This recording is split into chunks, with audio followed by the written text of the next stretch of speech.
Hello and bonjour.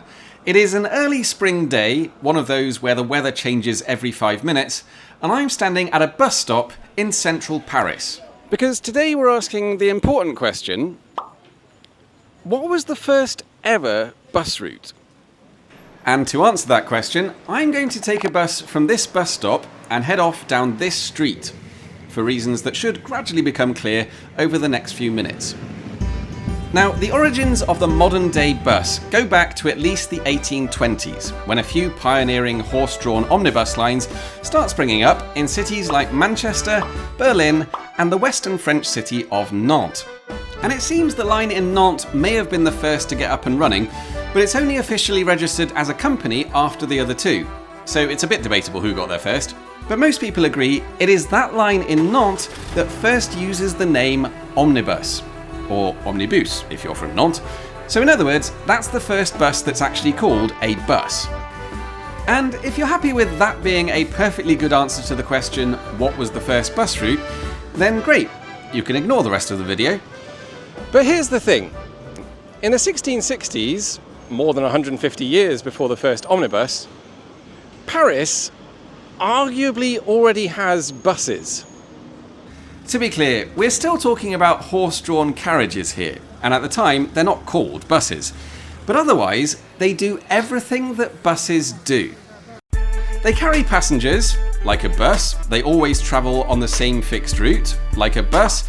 There are stops where you can get on or off, like a bus, and they go every 7 or 8 minutes, like a bus. Actually, that's better than most buses. They were called les carrosses à 5 sols, or in English, the 5-sol carriages.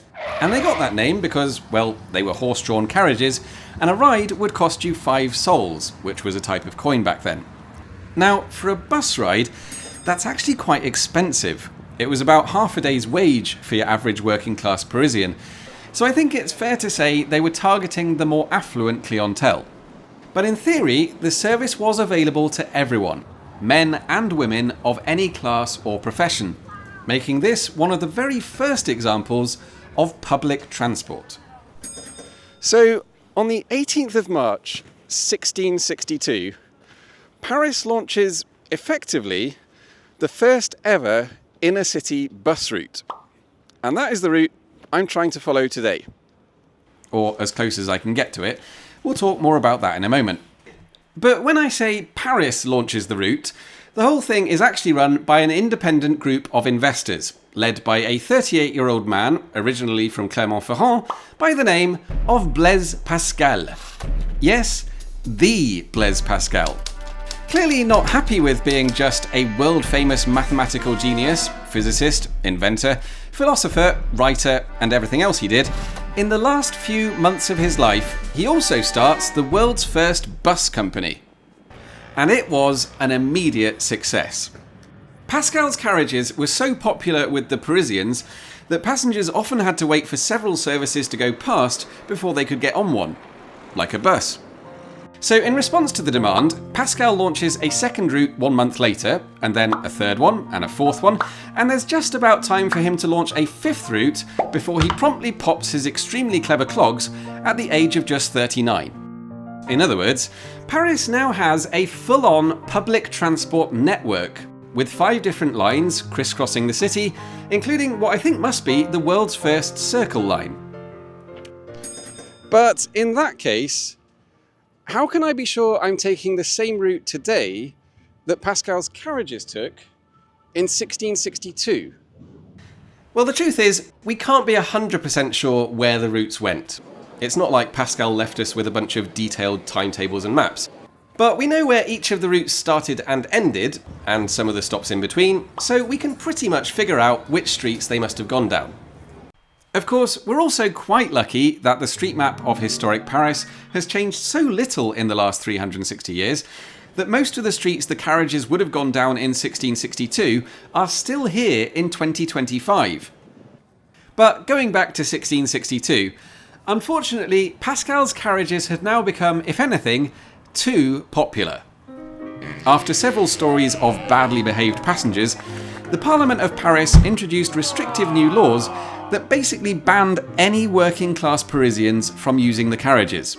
And while this successfully ensured, and I quote, the greater comfort and freedom of the bourgeois and meritus classes, it also had a catastrophic effect on profit margins. And no one seems to know quite how long Pascal's carriages continued to operate after that. Some historians suggest they only lasted a couple more years, while others say they continued until 1677. But what I find a bit strange is that that was it. Unless historians have missed something, no one else tries running any sort of public bus service anywhere for another 160 years. And it's only when the city of Nantes launches its omnibus in 1823/6 that the rest of the world suddenly goes, oh yeah, buses, that's a good idea. And we've had them ever since. And that brings us to the eastern end of the Rue Saint-Antoine, the former location of the Porte Saint-Antoine, and the terminus of the first ever bus route. Which makes me realise something. As far as I know, Paris has never run modern buses along the same route. You couldn't do it nowadays. There's too many one-way streets and pedestrian zones that get in the way. So it is quite possible you have just watched the first person taking a bus along this route for about 350 years.